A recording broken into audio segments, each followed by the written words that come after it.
When it comes to 50mm lenses in the Sony ecosystem, there are a lot of options to choose from. But is this new 50mm f1.8 from 7Artisans worth considering for your camera kit? In this video, we're going to take a look at the 7Artisans 50mm f1.8 AF lens for Sony and answer the question as to whether this is a lens that you should think about adding to your collection. Now, for full disclosure, VidaPal, who sells and distributes the 7Artisans 50mm f1.8 lens among many other products and brands, provided me with this lens to do a review on. Though no money exchanged hands, they do not get any input into this video, nor do they get to see it before I post it. However, I do get to keep the lens as an FYI, and I will leave a link to purchase the 50mm f1.8 from their store in the description below, which I would say is actually worth checking out because compared to a lot of other major retailers, they tend to offer this lens at a discount, and I will talk a bit about that more later. So this is a 50mm full frame lens, as mentioned before, which includes an aperture range going from as shallow as f1.8 all the way down to f16. And of course, while this can be controlled electronically on any Sony camera as you would typically expect, this lens does contain a nod towards video shooters having a declicked aperture ring that can be set, of course,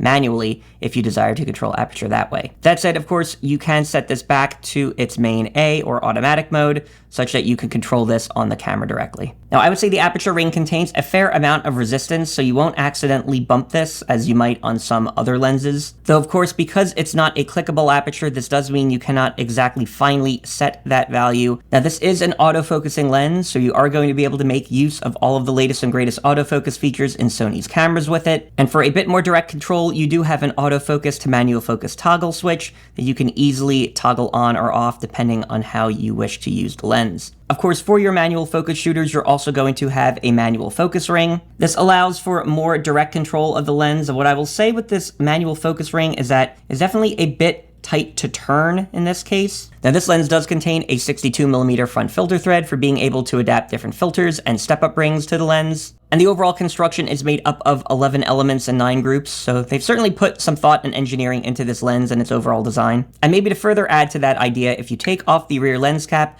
and look at the rear area of the lens, you're going to see a USB-C port that can be used to provide firmware updates to the lens. One thing also worth noting with this lens is that it has a minimum focusing distance of around 1.6 feet or 0.5 meters, so especially for a nifty 50, you can get fairly close on your subject to be able to get it in focus. And when it comes to accessories for this lens, you do get a good bang for your buck in terms of what the 50mm f1.8 offers. This includes both front and rear lens caps, a lens hood which fairly easily attaches and detaches from the lens, a USB-C to USB Type-A cable that allows for providing firmware updates to the lens to connect to your computer, a set of instruction manuals for the lens from 7Artisans, and it all comes in a nice, well-packaged box design from 7Artisans, so your lens should certainly arrive securely and well protected. So now let's take a look at sharpness and some other characteristics with the lens, which we're going to do here in Lightroom Classic. And what you're going to see here with at least sharpness at the center is at f1.8, we have a decently sharp image, though we're not anywhere near what would be the sharpest of this lens. As we step through here to now f2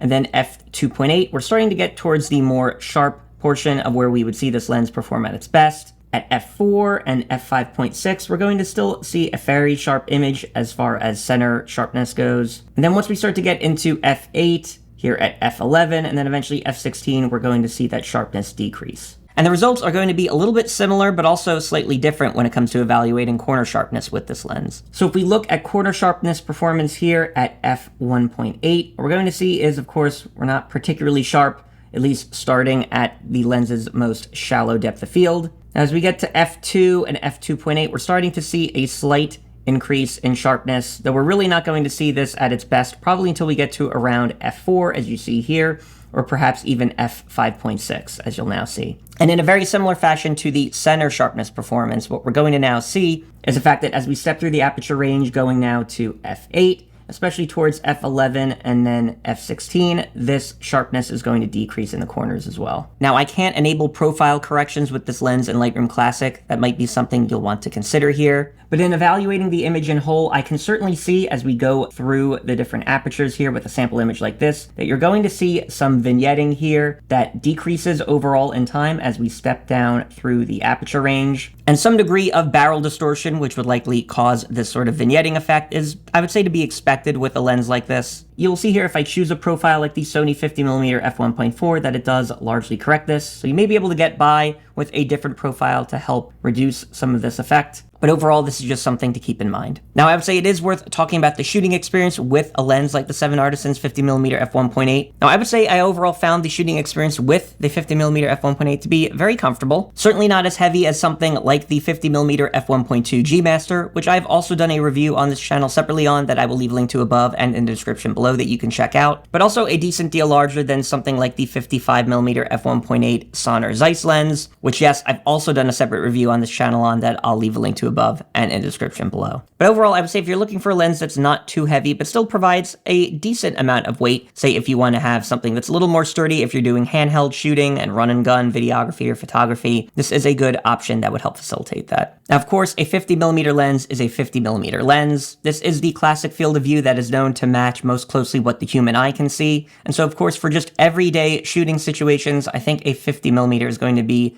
at least in my opinion, one of the most versatile options you're going to find as far as focal length goes. But if you were to use this lens on a Sony APS-C camera or a camera that supports APS-C crop mode, say like my A7 IV or A7R5, you're going to then get a 75mm field of view with this lens, which at that point is going to represent something close to what an 85mm or a similar focal length might get you, and that gets you into that sort of portrait field of view that provides some other nice looks as well. Of course, given the versatility of this focal length, I found it to be a great overall everyday carry lens. I did end up taking this lens on a trip to Amish country not too long ago just to do some photography, and found this to be a really good versatile focal length. Again, whether in full frame and or in APS-C crop mode using my A7R5. Certainly being able to leverage a shallow depth of field helped in terms of getting some unique shots, but of course having fairly solid autofocus performance also helped in this regard. But we should talk a little bit more about autofocus with this lens because there are a couple of things to consider. So what I found in terms of autofocus performance with this lens is a little bit of a mixed bag, I would say. In terms of maybe the most common use cases you would use an autofocus lens, and that is of course tracking human subjects using face and eye tracking,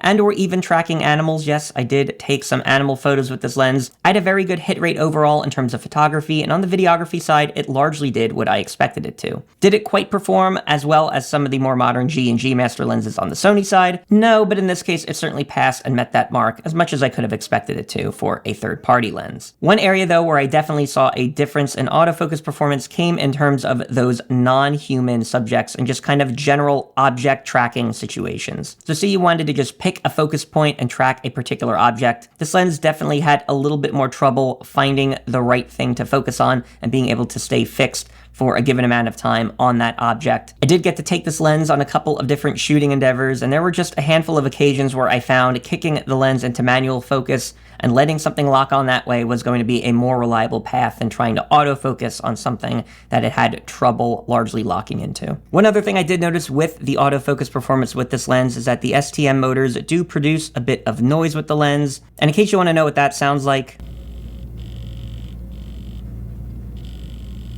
now, in terms of focus breathing, overall, I will say yes, there is some focus breathing with this lens, though I would not say it is a drastically different amount than you would expect from maybe other 50mm lenses. Of course, a big difference with a lens like this versus native options from Sony is the fact that you will not be able to use a feature like breathing compensation with this lens. Again, I don't think this was a major issue, at least in my experience shooting with it, but that is a factor you might want to consider. Bokeh performance, I would also say, is pretty good overall. You will definitely see round spherical bokeh balls towards the center, though a little bit more of an ovular or cat's-eye shape towards the sides and the edges once you get towards that part of the image. And I think with any of these little gotchas or trade-offs, one thing of course you have to consider with a lens like this is, well, price. And of course we should talk about the price of the 7Artisans 50mm f1.8 AF and how this compares to other options on the market. So the 50mm f1.8 AF typically retails for around $228 US. And quite frankly, I've seen this go even a bit under $200 depending on where you purchase it from. Yes, that lowest price I have seen from Vitapal, so that might be a reason you'll want to consider purchasing it from them. And the reality is, in terms of an autofocus lens for Sony, this is going to be one of the most affordable options you're going to find out there. Yes, this lens is a factor of 8 to 10 times, yes, 8 to 10 times less, something like the 50mm f1.2 G Master, or perhaps 4 to 5 times less than the 55mm f1.8 Sonnar Zeiss lens. And even in terms of more budget options like Sony's own 50mm f1.8 FE lens,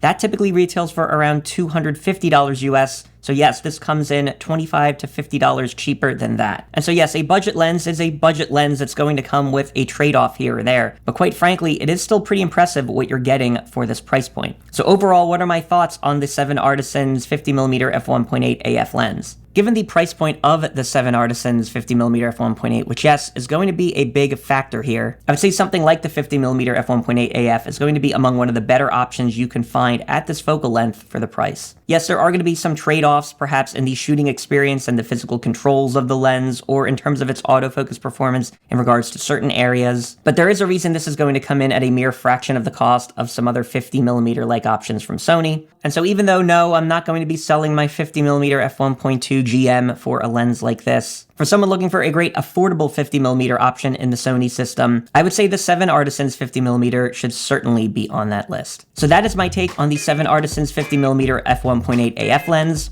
Hopefully this video has been of some help to you. Feel free to leave a like and subscribe if it has. I have a number of different lens reviews on this channel, which I would encourage you to check out, and yes, there will be many more on the way. For now, that is all I have to say, so thanks for watching.